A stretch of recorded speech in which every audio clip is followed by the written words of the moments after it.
Boa tarde. Nós estamos começando aí mais um café com CNV, Comunicação Não Violenta. E hoje nós vamos ir para o estudo de um capítulo específico, que é o número 7 do livro Comunicação Não Violenta, do autor Marshall Rosenberg. E esse capítulo ele abre uma nova etapa no livro, por assim dizer, do capítulo primeiro até o sexto, o autor ele nos traz como nós podemos desenvolver a habilidade de se expressar com empatia, procurando observar quatro elementos, quatro componentes que ele chama assim, componentes esses que eles reformulam a nossa linguagem. E para quem está chegando pela primeira vez,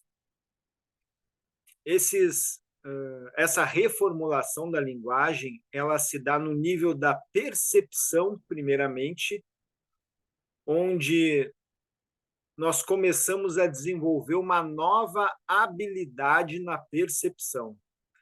Eu falo nova porque no dia a dia, no cotidiano, ela praticamente não é utilizada, a não ser em lugares como a delegacia de polícia, onde se você vai lá fazer uma queixa, um BO, por assim dizer, quem está lhe atendendo vai pedir para você descrever o fato.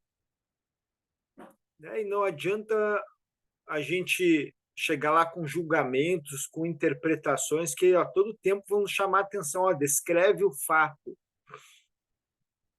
Ah, mas a pessoa ela é uma mentirosa. Ele vai dizer, não, descreve o fato. O que, que ela disse ou fez? Isso é descrever o fato. Então, é uma habilidade que vai, aos poucos, substituindo o modo comum, convencional de rotular, julgar, avaliar, interpretar os outros, os fatos, os acontecimentos. Por que essa habilidade é tão importante? Eu acredito que ela é fundamental para os próximos passos ou os próximos componentes, elementos da comunicação não violenta. No momento em que eu aprendo a perceber a realidade de uma maneira em que eu começo a lidar com aquilo que é, ao invés de como as coisas deveriam ser, eu tenho a possibilidade de olhar para dentro de mim com essa mesma perspectiva. Eu sei que isso aí é bastante desafiador e acredito que seja pelo fato de que nós estamos, vou falar por mim, em primeira pessoa, pelo fato de que estou condicionado a olhar para um fato e imediatamente avaliar ele, julgar ele, interpretar ele, ou seja, misturar coisas que eu trago do passado com aquilo que se apresenta no presente momento. É isso que acontece. Quando nós utilizamos habilidades de percepção que dependem do passado para existir, que é o caso do uso do julgamento, do uso da avaliação, da interpretação, da comparação. São habilidades de percepção que elas só existem se houver o passado. Se não houver o passado, essas habilidades de percepção não existem. Então, é como se nós, ao utilizarmos elas, mantivéssemos o passado presente. Em outras palavras, significa também que eu estou vendo somente o passado naquilo que eu observo.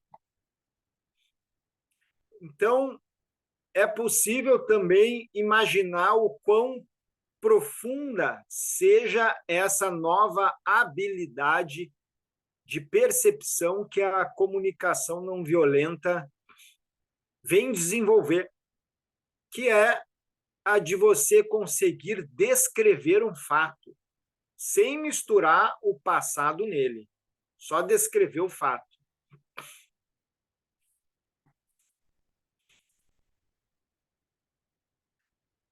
E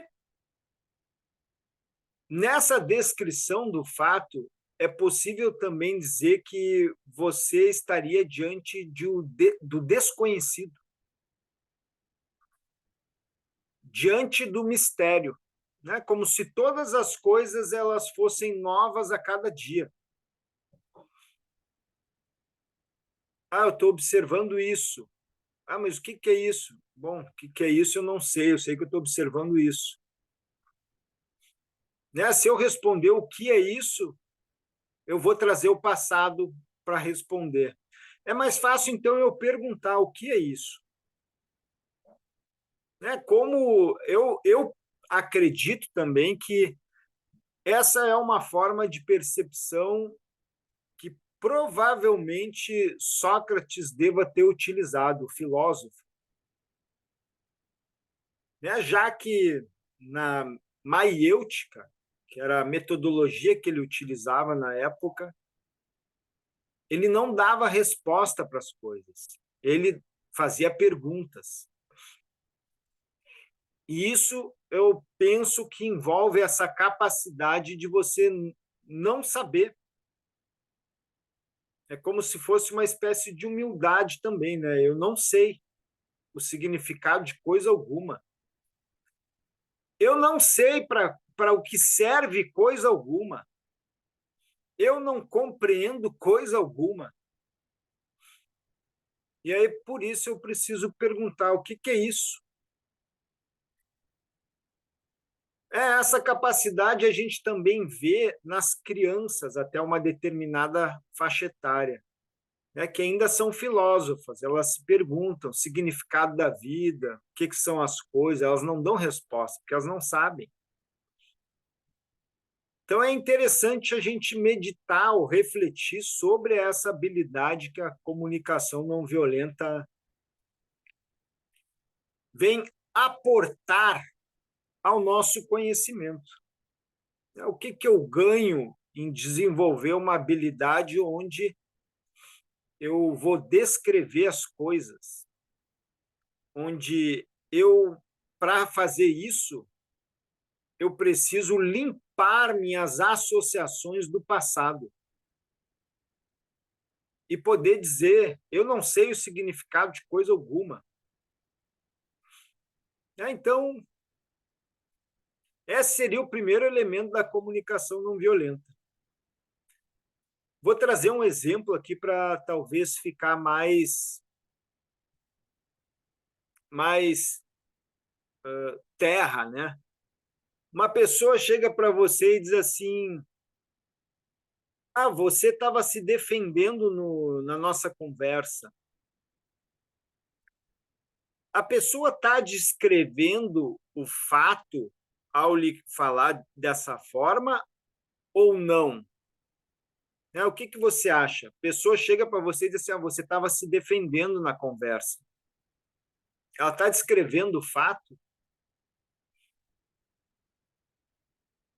Se ela estivesse descrevendo o fato, ela iria falar aquilo que ela observou você fazer ou dizer para ela interpretar que você estava se defendendo. Então, não é uma descrição de um fato.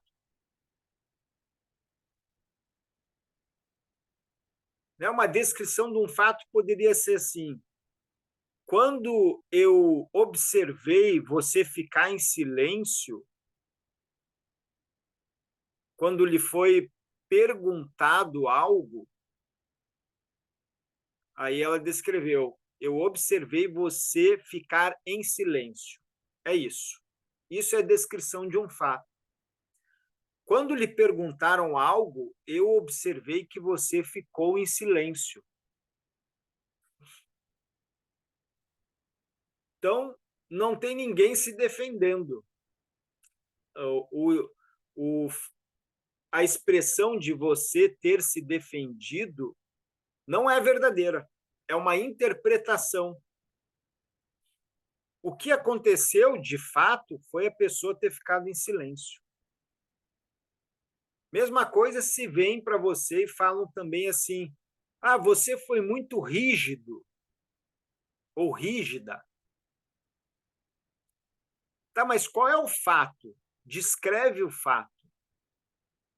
Ao invés de rotular a pessoa como rígida, descreve o fato. O que você observou a pessoa fazer ou dizer que você rotulou como rígido. Então, a descrição de um fato seria isso. Eu vou colocar o que a pessoa disse ou fez, ao invés de rotular a atitude dela. Vamos um pouquinho agora pegar esse capítulo que é o número 7, que fala a respeito de como receber com empatia. Bom, eu falei só do primeiro elemento da comunicação não violenta. Mas vamos para o conteúdo de hoje, senão a gente fala mais um pouco depois. Vamos aqui. Vou projetar uma imagem aqui, então, de um conteúdo. Só um segundo.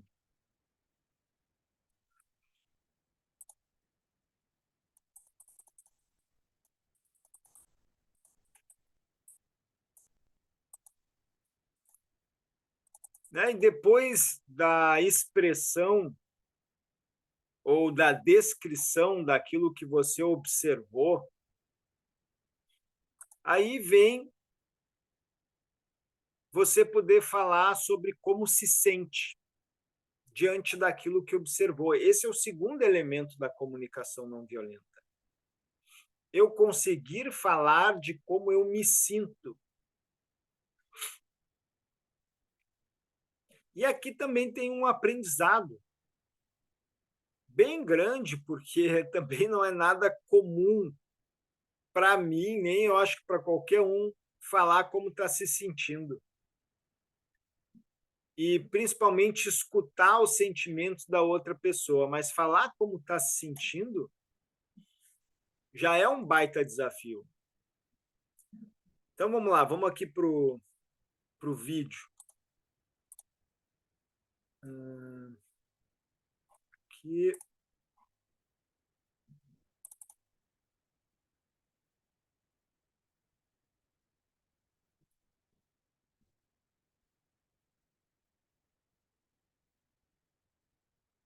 Então, sobre a empatia, né? A gente vai tratar hoje como receber com empatia.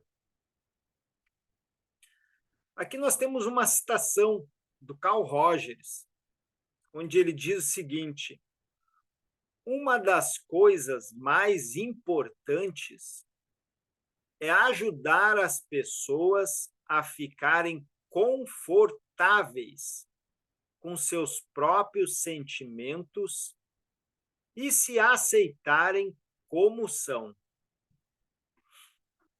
Então, a empatia, ela tem essa magia. Ela tem também essa finalidade, por assim dizer, que é a pessoa que ouve a outra conseguir oferecer uma escuta de tal maneira que aquela pessoa que se expressa se sinta, ou melhor, passe de um lugar onde ela está se sentindo oprimida, culpada, e por aí vai, para um outro lugar onde ela consiga se sentir confortável com aquilo que ela está sentindo. É como também nós dizermos que aqueles sentimentos que estavam sendo tão difíceis para ela recebessem um espaço dentro da pessoa para ficarem à vontade.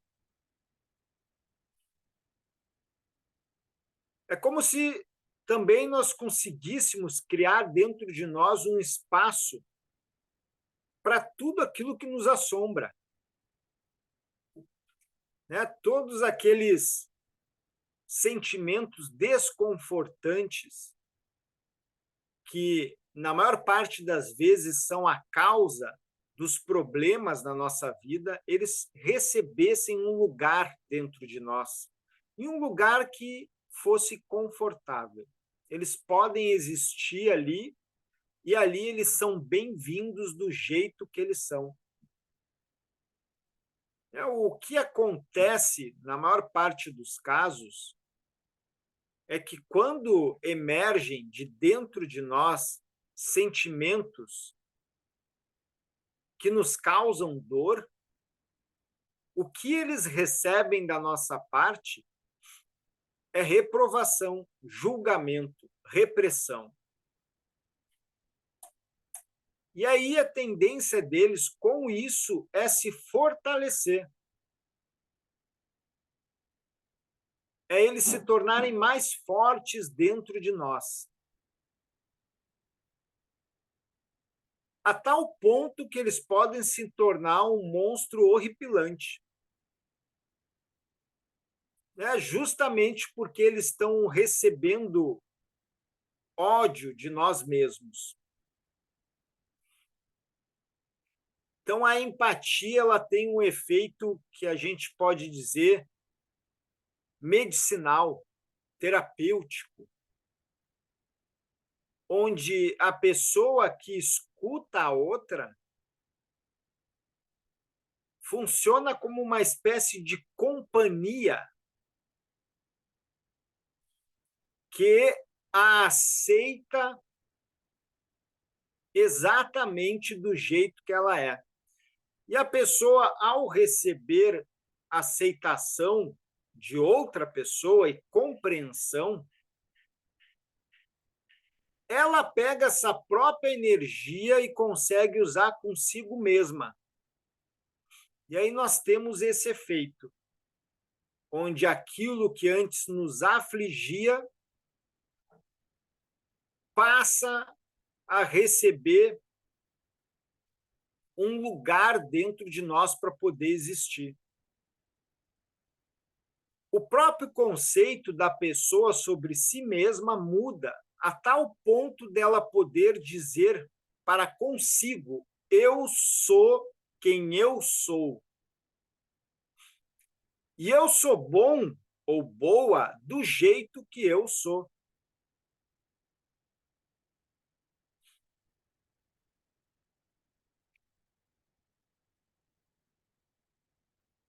Então vamos seguir mais um slide aqui. Aqui as duas partes da CNV. A primeira, então, expressar-se com, aqui fala honestidade, mas é que são através dos pontos ali que eu comecei elencando os dois primeiros e parei. Mas então, você conseguir se expressar com empatia. Honestidade aqui também é autenticidade e empatia. E o segundo ponto, aprender a receber com empatia a expressão de outros. Agora vamos ver alguns obstáculos à empatia. Uma pessoa que está escutando a outra. O primeiro obstáculo que o Marshall Rosenberg descreve é dar conselhos, aconselhar os outros. O segundo é competir pelo sofrimento. O terceiro, e esse aqui é bem comum, é tentar educar a outra pessoa. O quarto seria tentar consolar a pessoa. O quinto, contar uma história. O sexto, encerrar o assunto. O sétimo, solidarizar-se. O oitavo, interrogar a pessoa. Isso é bastante comum, todos esses são comuns na nossa linguagem. Bastante comum, mas esse oitavo aqui, o de interrogar a pessoa, é um ponto que eu acho que vale a pena a gente refletir.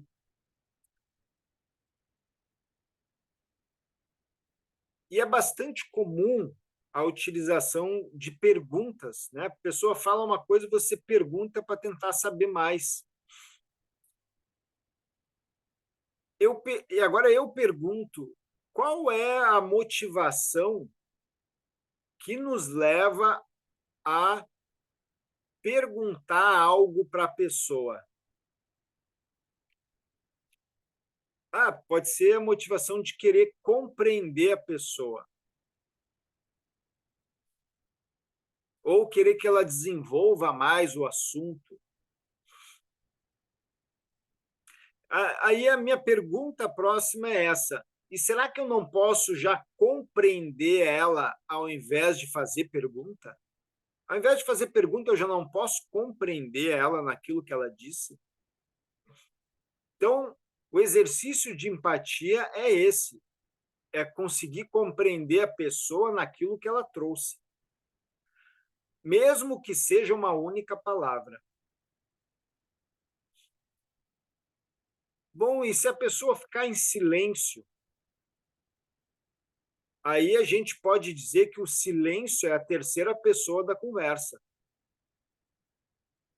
E ele tem um papel extremamente importante, porque o silêncio ele causa ansiedade. Você está diante do desconhecido, do mistério. Você não tem controle sobre o silêncio. Então, ele vai incomodando de tal maneira que chega um momento que a pessoa vomita o que ela tem que falar. Então, eu recomendo muito fazer o diálogo com essas três pessoas. Você, a outra pessoa que está falando e o silêncio. E fazer o silêncio participar, porque ele vai fazer um trabalho muito medicinal ali, muito importante, que é esse de criar o incômodo e também o tempo necessário para a pessoa que se expressa poder elaborar aquilo que ela está querendo trazer para fora. Então, o silêncio ele não é só incômodo, ele também tem esse papel de permitir o desenvolvimento de autonomia em quem se expressa.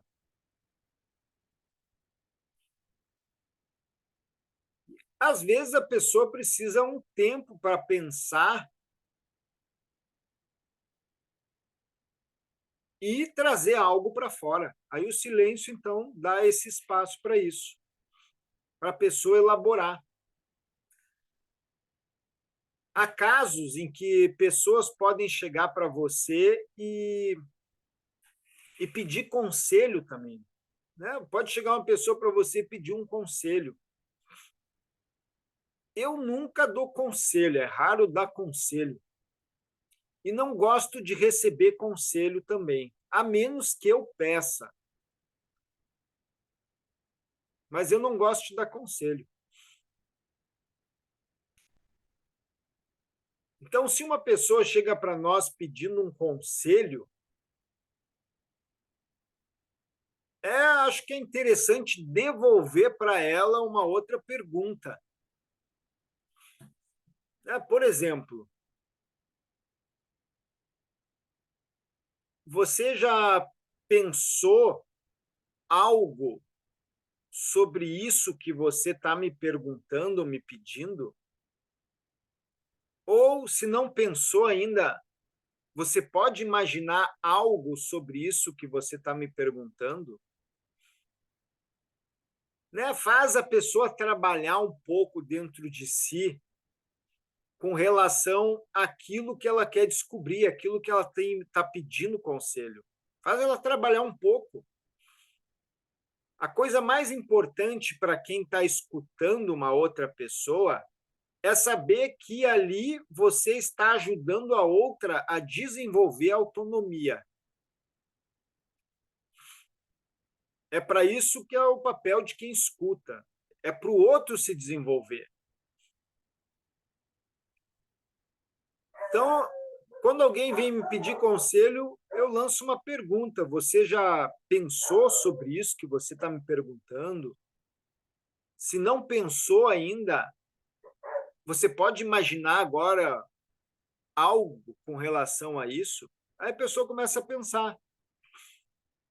E a partir do que ela traz, a gente vai dando escuta para ela. Quando vê, ela chega e fala para você: era isso que eu precisava. Na verdade, eu não queria que você me desse resposta, mas me ajudasse a pensar. Esse é o papel de um professor, de uma professora. É ajudar com que a outra pessoa pense por si. Então, vamos finalizar aqui. O número 9, explicar-se, e o número 10, corrigir a outra pessoa. Eu não vou ler o que diz cada um desses itens aqui, porque ele está lá no livro, no capítulo 7. Eu recomendo que você vá lá e leia o capítulo. Agora, por último aqui, vou passar um outro exercício, só para finalizar, e prometo que a gente já finaliza aqui.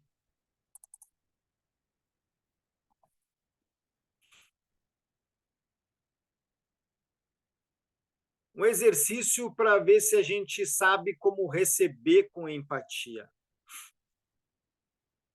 Então, a pessoa A chega e fala assim, aqui no número 1, pessoa A, vou mostrar aqui, ó, pessoa A, ela chega e fala assim, como eu pude fazer algo tão estúpido?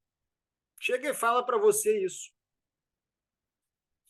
E aí olha o que a pessoa B diz. Ninguém é perfeito. Você está sendo muito duro consigo mesmo.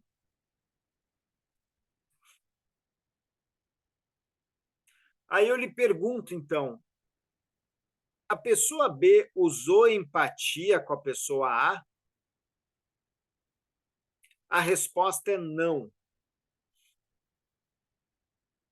A gente pode ver quando a pessoa cria uma relação de empatia com a outra quando ela dá atenção para os sentimentos que a outra está expressando verbalmente ou não.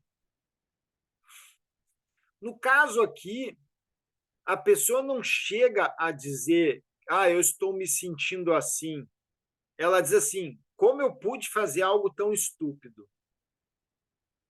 Então, por debaixo dessa fala é onde nós vamos entrar com a nossa escuta, de forma a oferecer a ela uma compreensão daquilo que está passando no coração dela. É como se você voltasse a pessoa que se expressa para o peito dela.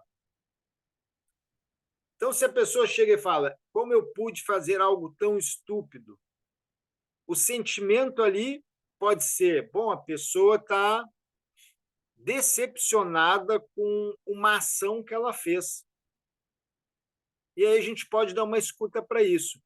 Então, fulano, sempre bom chamar pelo nome, né? Então, fulano, você está se sentindo decepcionado com a sua atitude? É isso? É um exemplo assim de sentimento. Ou arrependido também. Você está se sentindo decepcionado, arrependido, é isso? Aí, ó, voltou a pessoa para o peito dela.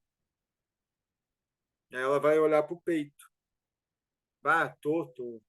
Tô muito decepcionado comigo. E a gente continua a escutar aquele sentimento.